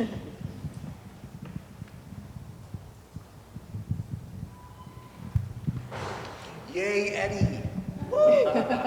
Happy New Breath, everyone. My name is Eddie Zhang, and I'm very grateful to be in this space right here just because the spaces that I normally go to, I know many of the people in the same space talking about the same thing for the last decade, right? Because that's the only last decade. I only say last decade because after serving 21 years incarcerated as a juvenile life-term prisoner, I have only been out for the last 12 years. And what I defy is the narrative of Asian Americans don't go to prisons. And that we are successful, that the mass incarceration and deportation machine does not affect us. So what gives me hope as we are in Harlem, and then when I look at all of you who are leading this tough conversation, what really inspired me to really want to share is that we have the moral duty, right, to be able to do exactly what Ashada Shakur has encouraged us and inspired us to do.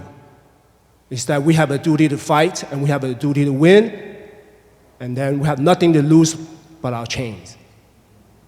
And when Malcolm X was assassinated in the Audubon Ballroom, the person who cradled him as he inhaled his last breath was a Japanese revolutionary named Yori Kochiyama.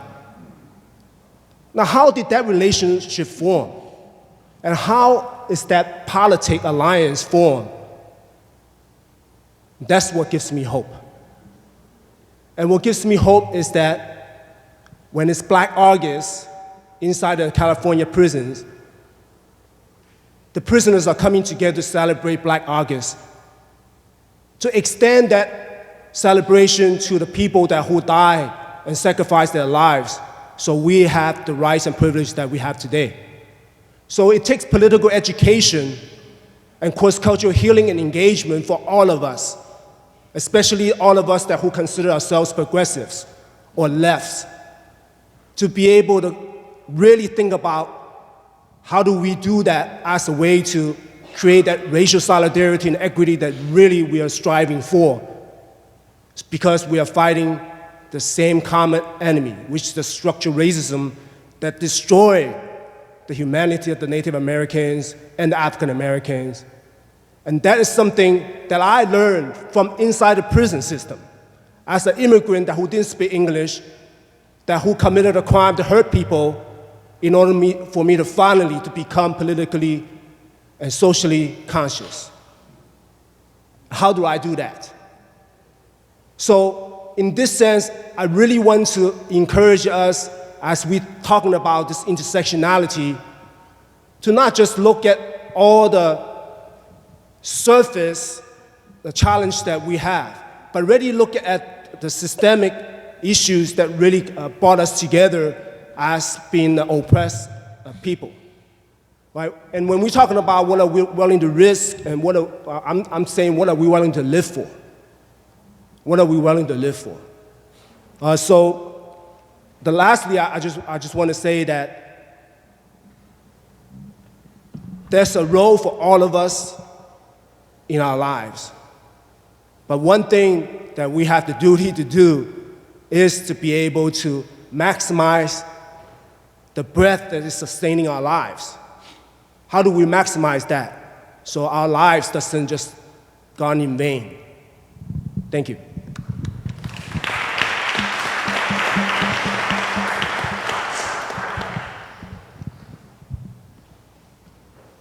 Thank you. Michelle Alexander, thank you for how you opened up. And what sticks with me is that thought of beast with many heads that needs to be slayed. And for me, I've been boiling since last night as well, Mr. Vargas, because the narratives need to happen with those that are deeply affected, but I say those people who were incarcerated for decades. I have friends, I grew up in Harlem, and because of the Rockefeller laws, those guys are just coming home like now. Those sentences have been reduced, but yet they still spent decades in prison. However, as a family member, I know that us on the outside of prison don't know the stories of what really takes place in prison because they're so brutal. Our family members didn't tell us details of what happened to them in prison, the stories, because we on the outside would be calling the prisons, and that would make life very difficult for them on the outside. So even when they come home, we don't know the truth about what really goes on in prison. So I say that to say that I want to hear the narratives and the stories of the people who are mostly affected by mass incarceration. However, in the conversation, you constantly hear reference to the Bible, these kumbaya moments. But the truth of the matter, no one talks about violence in the Bible, even divine violence. I'm here as a student in my old age, and I think sometimes we're not realistic that in the conversation, we sometimes might have to talk about the possibility of violence if change doesn't come about. People think differently, their thoughts shift when they say, oh, if we don't deal with this, there may be a revolution. Early on, the question was asked, what stops people from moving forward in many issues? Even though we may be suppressed or oppressed, we find a little piece of privilege in our lives, the way we move, that we say, we don't want to lose that little bit of privilege, so we're not really willing to risk anything. But it behooves me how we keep looking at the Bible. We use those pretty points to say, have faith, have hope. But is anyone really ready to say, this beast that needs to be slain, the language doesn't match? Because when you say dismantle, slay, sometimes you have to use force that equates to what people may say is violent, but we're going through brutal times. The movement is brutal. What do you do? So I would like someone on the panel to respond to that, because the whole conversation has to be changed. And I'd like to see more men and women in the room telling their story, because when you talk about the prison system, they know the nuances of how the systems work. I used to visit people in prison, and several times I've given COs $300, $400, leaving it in the bathroom garbage can so that my relative can move smoothly through the prison. So what would that look like if prisoners were given an opportunity after they served their time to be given a chance to have a job in the system? Who best knows how the prison system works than an ex-prisoner? Of course, that'll never happen, but those would be safer jails, because a person would come into jail, serve their time, but yet be treated like a human being, because now the person who used to be the prisoner is now overseeing the prisoner. So what they're gonna do what they're supposed to do, and not treat a person like they're no longer human. Sorry for going so long.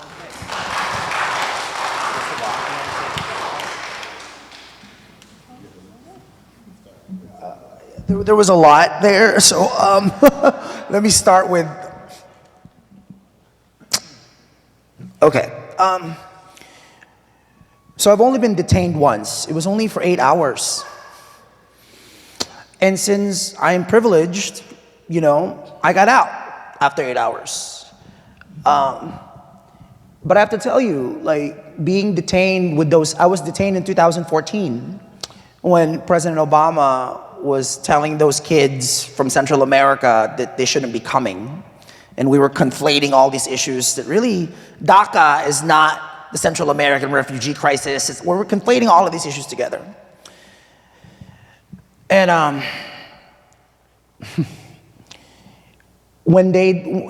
this was back in the time when they separated the boys from the girls, so I was with the boys in the cell. And it was, ages maybe 7 to 13. And that's why after, while I was going through this, we have to stop calling them detention centers. They're jails, right? And I have to tell you something. I don't know when you said about holding on to faith. As I said, I'm an atheist. I'm Catholic by colonization, right? But as I was sitting in that jail cell with like apples and peanut butter and jelly sandwiches, really cold floor with Mylar blankets, all I could think of was whoever God was, God did not intend this. Whoever God was. He did not intend that these kids would be separated from their parents, as many of them were. Not a lot, as what's happening with the Trump administration right now, but they were. And that was not God's way. And I have to tell you, even if it's not real, that gave me some sort of comfort to know that there was something better than what was going on, even though I'm an atheist. I don't know how I justify that in my head, but it's the same justification that I say to myself when I think about the fact that I haven't seen my mom for 27 years. Right? And if I leave, they won't let me back in. And if she's trying to wait to come here legally, but she's waiting in line, and by the time she gets here, the Trump administration is going to get their way, and my mom is not considered somebody with merit. So therefore, she may not be able to come at all. So I have to hold on to something. And I guess that's what I try to hold on to, as illogical as that may sound. Yeah, there was a lot there, and so I'll take the other part. As a person that I've been in military prison, I did some time in Leavenworth at the U.S. Disciplinary Barracks, as well as some time in the state of Florida, and so I can attest to what you were saying about that. There are some things that go on in there that we just don't talk about, and for personal reasons and even for safety reasons, especially when you're in there, because it could cause even more harm. And that's, I think that when you talk about putting the person in the cage, I think that trauma that they experience is relative to that individual, And so I can't say because I was locked up 20 years, that gives me more of a say than someone who was locked up 19 years or whatever. It's about just that experience and that trauma. But what I can speak to, and so somebody is on stage that can share that story, and I think we've heard some people at the beginning of, I think yesterday, at the opening plenary that really spoke to that, and there's a growing number of people who've been incarcerated that have emerged as leaders in this movement, and right next to them are family members, because we understand that when we do time, our loved ones do time right along with us, and there's another a set of traumas that go along with that for people on the outside. And so that space is growing every day. And I don't think, and I push back on one thing when you said that would never happen, about a prisoner actually running the prison. I believe that we don't want prisons, eventually we don't want prisons, but I think at some point And we're seeing it even in the state of Washington, where a formerly convicted person is now a part of the running the reentry administration in Washington State, and we see the FBI. They use computer hackers, right? They actually employ computer hackers to defend against hacking, and so it does make sense that we employ people who have been impacted to actually be a part of that system and help change that system and facilitate it, but with the goal of actually eventually eliminating all of that, which I think we will get to.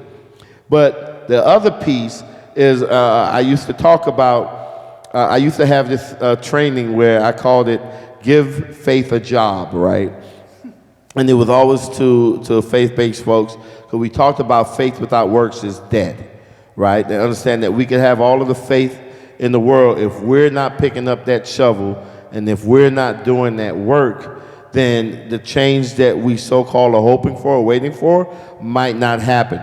But when you talk about the desire to bring about a change and like my brother was saying, people, we need to live, be willing to live for this. You know, what I share is that not everyone is going to have the passion that you have, because not everyone is going to have the same experiences that you have, right? And I had to learn to live with that. But then I also had to learn to understand the difference between commitment and contribution. That there are going to be some people that's just going to be making a contribution to this, and I have to be willing to live with that, right? But I have to be able to differentiate between those two. And what I found back in the days was that I wasn't able to, and people who were doing the contributing or whatever weren't able to differentiate, and they thought they were making a commitment to some things. And so eventually I stumbled on a solution to that, and the solution was the ham and cheese omelet. You know, because we know that the ingredients in the ham and cheese omelet is eggs, ham, and cheese. And of course, if you was poor like me growing up, we got to add egg to it, because the egg kind of like stretched the milk out the eggs out a little bit, the milk. And so we knew that the chicken came from the egg, the egg came from the chicken. We knew that the milk and the cheese came from the cow, and we knew that the pig produced the pork, right? And so in order to really get a clear understanding of these two, I had to understand that, number one, that the chicken made a contribution to the ham and cheese omelet. The cow made a contribution to the ham and cheese omelet.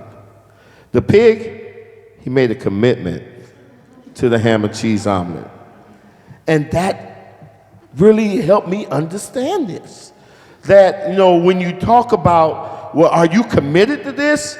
Are you committed to this change, or you just want to make a contribution to this change? Because if you just want to make a contribution, then when it gets a little dicey, you're gonna step back a little bit. You know, but when you're committed, that means that you are willing to make that ultimate sacrifice for that thing. What is it that you are willing to die for, right? And so understanding that when you find that not everybody else around you is going to be at that same space, and you can't, if you're expecting them to be at that space, then there's going to be that constant level of frustration with that individual, and not understanding that sometimes people are there just for a season. They're there to contribute, not to commit. Not to commit. Sometimes we have to carry that cross. I know I carried that cross, right? But here's the deal. The commitment wasn't to felon disenfranchisement. The commitment wasn't to ending mass incarceration. The commitment wasn't to winning Amendment 4. The commitment was to creating a world in which all lives were valued and treated with dignity. That's what I'm willing to die for.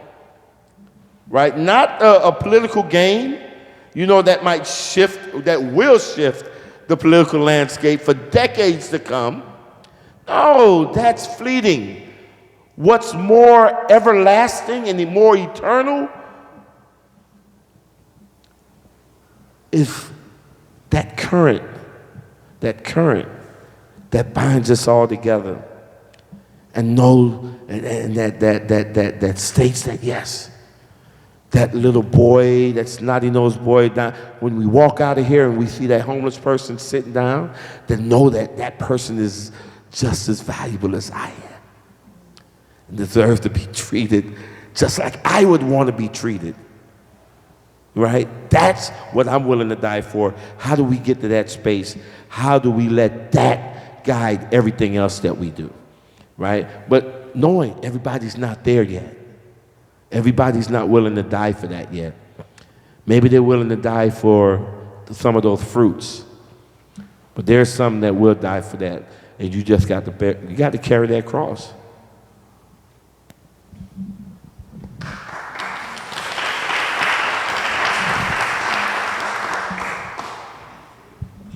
Hey, this is a question, I guess, to all three of you, but particularly Jose. We talk about, Michelle, what does justice require, that being a moral question. What role does journalism play in this? And is it, does it fit into that framework, that moral framework, and should we re-examine it in this day and age when we talk about mass incarceration, when we talk about the border? I guess, Desmond, are there enough pigs in journalism? I say this as a journalist who now finds myself as a first-year student here at Union. So these questions are kind of going through my mind, and you guys raise a lot of them. Okay, I'm gonna try to answer this question. I grew up in newsrooms. It was like my church. And to think, and let me just say that there is some great work happening. I have to tell you, I don't know if you've seen the New York Times' package on 1619, the 1619 Project. Just astounding. I got a printed copy of it, and I started thinking, I don't think that would have been possible in a newsroom in the New York Times or the Washington Post just 5 years ago, right? I don't think that would have happened. And so that's really, that's wonderful, right? And that should be celebrated. But then I look at how an issue as central to American politics right now, like immigration, is being handled. We're still right now in a fight with the New York Times, our paper of record, to stop calling people illegal. This is the New York Times. And you know who's doing it even worse? The Washington Post. So the people, the organizations which dictate so much of what, quote unquote, the mainstream news media reports and how they frame stories is still built on the fact that these are really not people. Are we surprised then that we don't have policies that treat people with the dignity to treat them as human beings? So later this week, Define American is actually launching a very important study at the Online News Association, which is the largest gathering of journalists every year. It's in New Orleans this year. If you're not following us, please follow us on Facebook and it's all of that at Define American. And we're going to launch this study and specifically about reportage on immigration in this era. And really calling out news organizations, not only the national ones, but local and regional ones, right? If you're in Ohio, if you're in Wisconsin, if you're in Texas, right? If you're in these states that are quote unquote battleground states, how are you contextualizing not only the facts, but how are you synthesizing, right? And the moral responsibility of journalists to ask really hard questions.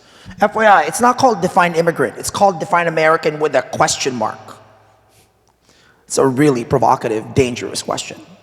I would argue too that when it comes to most journalists, and I used to be a political reporter back in 2007, and I'm getting so worried about this campaign because I can already see how this is the conversation. If you have not read the transcript of the conversation that Dean Baquet at the New York Times had with his newsroom about whether or not to call racism racism. I highly recommend that you look for the transcript. It's fascinating. It's a hard thing to be doing, but I think every newsroom is grappling with how to rise up to the historic moment and the crisis that we're living in. And I would argue in newsrooms, if I were working in a newsroom right now, if I wasn't feeling uncomfortable, if I wasn't making someone mad, if I wasn't adding another paragraph to contextualize something that has to do with race and class and identity, then I'm probably not doing my job. Right? Pork. Pork. I don't even know how to answer that question other than, I have a problem with the media. Just in my personal experiences, I think that they're more interested in the clicks, right, than anything. And I have experience where media journalists have intentionally left out certain facts, conveniently, because it didn't fit with preconceived narrative that they had in their heads. And to me, that's bothersome, bordering on dangerous, right? But I do think that there are a couple of pigs there, right? They just have to deal with their editors, at the end of the day. I had one experience where a journalist came and spent some time with me and a few returning citizens a few years back, did a great job with the piece, the whole 9 yards, and his editor made him change the title of the story to something that was very divisive and caused a lot of harm to some of the returning citizens that he interviewed, and they felt betrayed, and they didn't want to deal with media for years, and it wasn't that journalist's fault, but that editor there. And so, yeah, I think there's some journalists that are some poor pigs in a good way, but at the end of the day, they have to contend with their editors and whoever owns that the paper. So I would just add too that, as Jose just mentioned, that there are shifts within the media happening today that wouldn't have been possible just 5 years ago, and that the political realities that we create outside newsrooms affect what happens inside them. And if it hadn't been for the fact that the people of Ferguson, Missouri, stood up when Michael Brown was shot down and kept standing even when the tanks rolled in, inspiring people around the country and around the globe to stand up and disrupt business as usual, so many of the racial justice conversations that are happening in all kinds of rooms, not just newsrooms, would never have happened. And yet I still hear often kind of these narratives that, protest doesn't make that big of a difference, or we can't just go back and repeat the civil rights movement, marches aren't everything, that kind of narrative.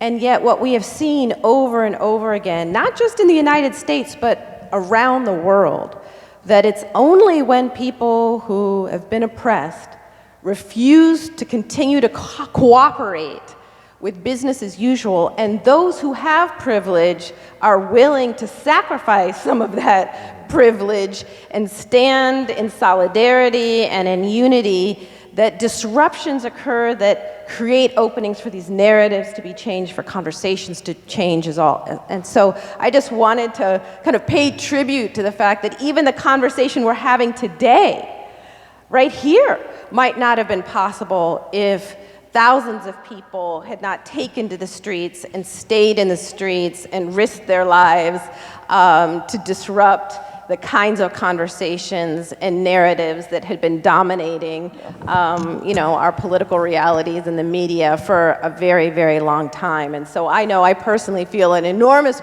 debt of gratitude to those activists And I hope that we remember as we move forward that that form of activism and rebellion is an essential ingredient to all of our movements in whatever form they take. So we're running out of time now, and I want to give each one of you a chance to kind of say a closing word, hopefully ending on a positive note around, and I'll say, let me pose the question this way. As people are walking out of here tonight, what do you want them to do? What do you want for us collectively now to do? To move our movements forward, to collectively to advance our efforts to act not just in solidarity, but to build kind of a deeper understanding of what unites us, what's at stake, and ultimately what we're fighting for. I'm just really hoping that after this conference that we can never look at these issues as not connected. That we have started the conversation, as messy as it may seem for right now, as, you know, that we cannot look at these issues as separate from one another. That in many ways, you know, Michelle, you called it revolutionary, and I think it has the seeds for that. But it's gonna require not only words, but actions, and actually figuring out, you know, Michelle and I were just talking, what do we do after this? Like, what's the next step? So we will be talking about that. Because we are definitely going to figure out what the next steps are, right? But hopefully everybody who's attended these conferences, this conference and the workshops and sat into the panels, that you can see now some light has actually has been shed on how these two issues are interconnected. That's my hope. Wow. So I'm sitting here thinking that, Michelle, you asked me to give them something to leave on a positive note, but then you asked me to tell them to work, right? I'm trying to give them some work. Well, you know, Amendment 4. Here we had, like I said before, it was issue of felonious enfranchisement. It dealt with voting, and it was in the state of Florida, right? In a political climate that we were in, all right, where there was just so much just like hate and all division and fear, right? And that, but in spite of all of that, we were able to not only get on the ballot, but actually win with a supermajority of the votes, right? And we did it without any opposition. And as a matter of fact, the people who we thought were going to be opposition actually endorsed the campaign. So we got endorsed even by part of the Coke Industries, Christian Coalition. There were Republican groups in Florida that endorsed the campaign. There were legislators that actually endorsed and spoke about the campaign, right? And that's kind of like, and in that climate, we were still able to emerge, you know? And we ran a faith-based initiative. Reverend Rowe was part of that, where we brought together over 827 congregations of faith. What we had in there, we had African-American churches, we had Latino evangelicals, we had white evangelicals, we had the Jewish community, we had the Islamic community, all coming together under one umbrella, saying the same thing, marching to the same beat. And the question is, in this era, where there was all this division and all of this hate, how were we able to accomplish that? And I'm taking how we were able to accomplish it as a charge to each and every one of you, right? When you leave out of here, understanding that there is something that is powerful in that word love, right? It's something that's very powerful because that love actually demands that you become the pig. not for your own personal gain or for your own personal positions, but for someone else, for your neighbor. That word love challenges you to expand on who your neighbor is and how you interact. And I believe that what Amendment 4 showed, right, is a pathway moving forward on how we can engage in people in such a way and embrace the diversities that in our communities and to be a champion, right, for some shared values. Be a champion for these shared values, especially when it ties around treating every human being with dignity, respect, and with love. That's your challenge. Thank you so much to both of you for this really important conversation. Thank you so much, and thank you to everyone who's made this conference possible. Good night.